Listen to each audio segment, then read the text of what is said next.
नमस्कार, मैं हिमांशु कुमार। आप देख रहे हैं भारत लाइव। अभी बिहार विधानसभा चुनाव को लेकर एक नया अपडेट आया है। रघुवंश प्रसाद सिंह जो राजद के राष्ट्रीय उपाध्यक्ष रह चुके हैं, उन्होंने लालू यादव को चिट्ठी लिखी और राजद के साथ जो संबंध है उसको बिल्कुल तरीके से खत्म करने की कोशिश करी। हालांकि लालू यादव ने भी रघुवंश प्रसाद सिंह को पत्र लिखा, लेकिन रघुवंश प्रसाद जी ने जो है उसका रिप्लाई नहीं किया। दूसरी तरफ नीतीश कुमार को 3 पत्र लिखे हैं। अब इसके पीछे क्या वजह है, हम जानेंगे अपने साथी पत्रकार सुमन सौरभ से। जी बिल्कुल हिमांशु, जो बड़ी वजह आपको हम बताएंगे, लेकिन अगर आप देखेंगे अमूमन किसी भी लोग जो होते हैं, कोई भी जो लोग होते हैं, जब चाहे राजनीति हो या किसी भी पेशा में जुड़े रहते हैं, कोई जीवन भर अपना देते हैं। तो ऐसे में रघुवंश प्रसाद सिंह की बात करें तो 30 से 32 साल के करीब लंबा समय होता है। उन्होंने जो है राजद के साथ दिया, किसी एक विचारधारा के साथ, किसी एक लंबे समय से होना। उसके बावजूद क्या होता है कि लोग जब आप कहीं समय देते हैं, जब आप कहीं एफर्ट लगाते हैं, जैसे आप पत्रकार हैं, यहाँ पे भारत लाइव में आप एफर्ट लगा रहे हैं, तो यहाँ आप उससे आउटकम की भी उम्मीद करते हैं। आउटकम की भी जो उम्मीद वाली जो बात होती है वो रघुवंश प्रसाद सिंह की है। ऐसे में किसी एक पार्टी के विचारधारा को दूंगा 30 से 32 साल तक एक लंबे समय तक दूंगा, उसके बाद जो है वो एक पेंशन वाला जो है वो सिस्टम आ गया है। यानी कि अब वो जो है आउटकम की बात कर, आउटकम की उम्मीद कर रहे हैं, लेकिन राजद ने उन्हें क्या आउटकम दिया, बड़ा सवाल।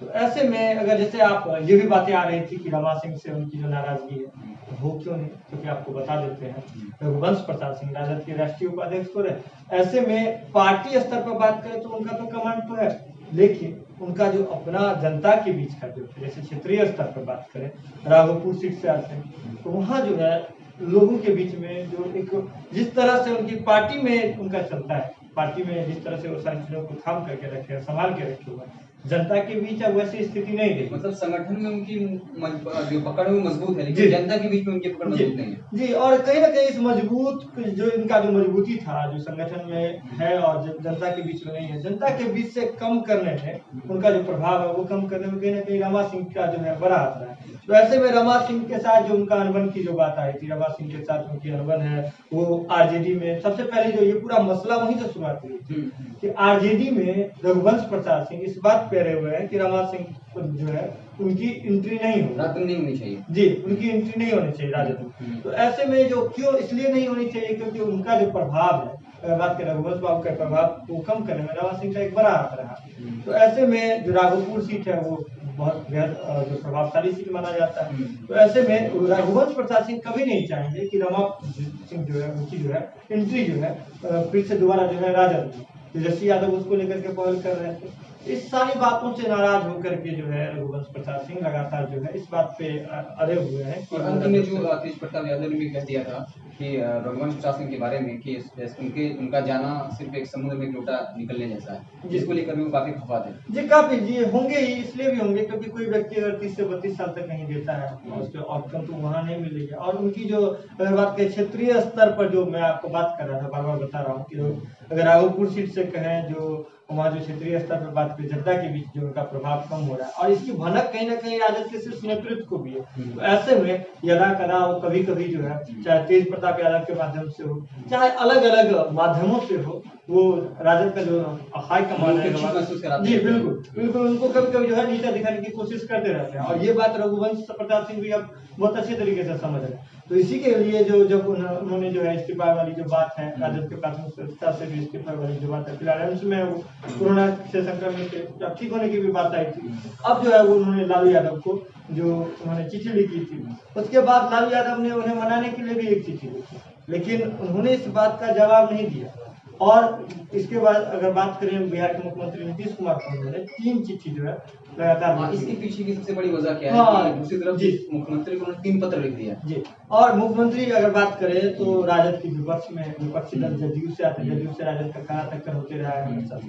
इसके पीछे की एक जो बड़ी वजह सामने आ रही है, कोई भी व्यक्ति जब आप वो शारीरिक रूप से भी उम्र के हिसाब से कहें, वो अब जाने वाले अगर सीधे तौर पर कहें राजनीतिक रूप में हो या फिर शारीरिक रूप में, में जाने वाला हमसे है। प्रतिष्ठा की उम्मीद तो वो करते जी, हैं। प्रतिष्ठा की उम्मीद तो कर रहे हैं। तो ऐसे में वो चाह रहे हैं, जैसे कोई भी एक नॉर्मल एक पिता होता है अपने पुत्र के लिए या फिर अपने परिवार के लिए, अपने वंश के लिए अच्छा सोच करके जाता है। तो ऐसे में वो आउटकम के रूप में वो नीतीश कुमार से वो उम्मीद कर रहे हैं। वो सीधे चाहते हैं कि उस क्षेत्र से उनका प्रभाव तो कम हो गया है, लेकिन अब जो है उनका बेटा जो है सत्यप्रकाश सिंह है, उनके पुत्र हैं, तो उनके पुत्र को जो है एमएलसी बनाने वाली जो बात आ रही है, ये वो चाहते हैं कि एक आउटकम के रूप में रघुवंश प्रसाद सिंह ये चाह रहे हैं कि अब उनका अगर करियर खत्म हो रहा है और उनका जीवन काल भी अब खत्म होने के अगर लास्ट स्टेज में ही है, तो ऐसे में जाते जाते वो अपने पुत्र को जो है राजनीति में स्थापित करके जाए और वो राजद के भीतर रहे 30 से 32 साल तक भीतर है। तो ऐसे में एक जो बड़ी बात उन्हें इस बात का जो है पूरी तरह से अंदाजा है कि राजद उनके पुत्र के साथ कितना स्तर तक जो है उनके पुत्र को स्थापित करने में मदद कर सकती है। तो इसलिए वो राजद का दरवाजा नहीं खटखटा रहे हैं, क्योंकि राजद ने उन्हें ही ढंग से आउटकम नहीं दिया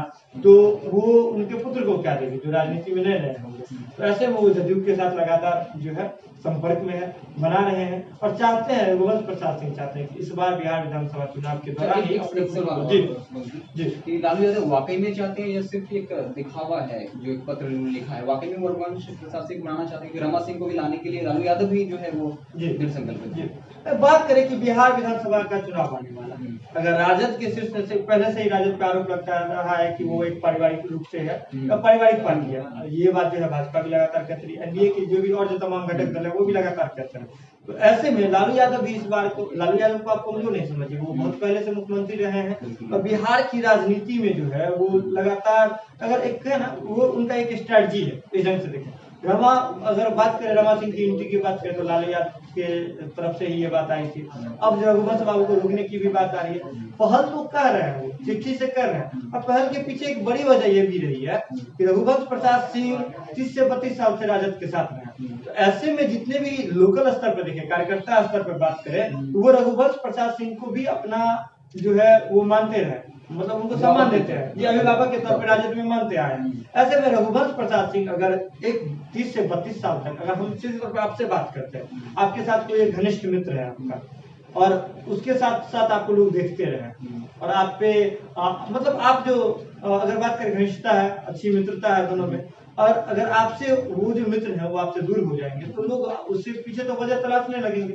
तो ऐसे में राजद में कार्यकर्ता स्तर पे जो है ये वजह न तलाशना शुरू कर दे, इसको लेकर के लालू यादव जो है लगातार कोशिश करने लगे हैं। लेकिन एक अलग ढंग की ये भी बात आ रही है कि जब उन पे ये आरोप लगता रहा है जब कि सिर्फ और सिर्फ पारिवारिक पार्टी है, तो वो अपना चेहरा जो है रघुवंश प्रसाद सिंह का आगे करते रहे कि हमने उनको राजनीति में उपाध्यक्ष बनाया है, ये किया है, ऐसे किया है। तो लेकिन जब वो खत्म हो जाएंगे, अगर रघुवंश प्रसाद सिंह उससे बैकआउट हो जाएंगे तो वो किन्हें अपने चेहरे के रूप में जो है राजस्थान में लाएंगे। तो इसलिए ये कोशिश लालू यादव लगातार कर रहे हैं कि वो बने रहे ऐसे। लेकिन रघुवंश प्रसाद सिंह की तरफ से अब जो है कोई संकेत तो सुखद संकेत तो नहीं दिख रहे राजद के लिए कि वो राजद में फिर से, खास करके उस बयान के बाद, जी उस बयान के बाद भी तो और नहीं दिख रही, क्योंकि अब समझिए ना राजनीतिक कद में भी और उम्र में भी अभी बहुत छोटे हैं, उनको सीखने की जरूरत है और वो लोग तो स्थापित भी ढंग से नहीं हुआ और कोई व्यक्ति इतना समर्पित भाव से राजद के लिए काम करता रहा हो और उनको रिजल्ट नहीं मिला हो, कभी भी बिना रिजल्ट की मांग किए उन्होंने जो है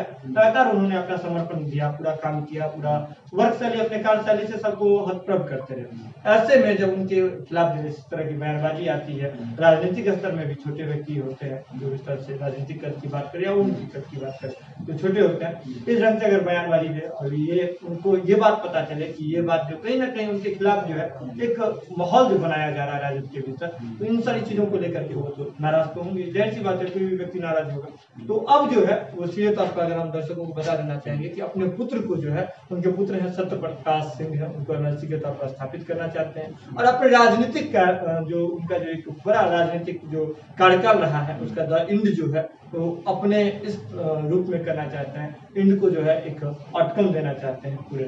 तो खबरों का सिलसिला लगातार भारत लाइव पर जारी रहता है। तो दर्शकों से तो हम विदा लेंगे, आप भी विदा लीजिए। बहुत बहुत धन्यवाद आप सभी का बहुमूल्य वक्त देने के लिए। आप देखते रहिए भारत लाइव। बढ़ाएं अपना कदम सक्सेस की ओर शिखर करियर इंस्टीट्यूट के साथ। शिखर करियर इंस्टीट्यूट पूर्वी भारत में एकमात्र कोचिंग संस्थान जो एक्सक्लूसिवली है मेडिकल एंट्रेंस एग्जाम के लिए।